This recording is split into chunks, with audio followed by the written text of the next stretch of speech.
బాబా ఎన్నికల యుద్ధంలో దూకే క్షణం ముందు ఇప్పుడు సూర్యుని అరచేతితో ఆపుదాం అన్నట్టు ప్రయత్నించారు. అంటే లేని కలంకాన్ని అద్దాలని వ్యూహం అన్నారు. ఇప్పుడు ఈ రాజకీయ వైర్యాన్ని ఎలా చూస్తున్నారు? నా జీవితంలో ఎప్పుడు కూడా రాజకీయ కక్షలతో నేను ముందుకు పోలేదు.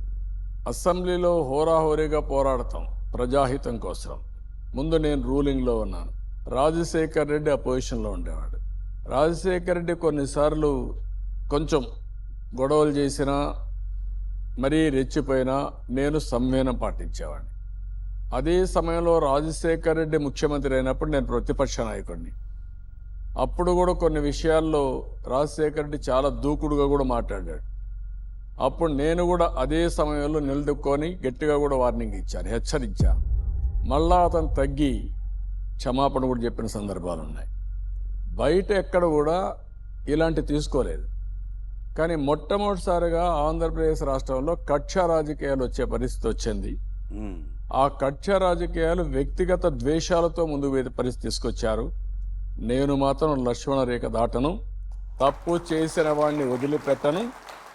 తప్పు చేయకపోతే మాత్రం నేను వాళ్ళ జోలికి వెళ్ళను. నేను ఐఎమ్ వెరీ క్లియర్ అన్నా.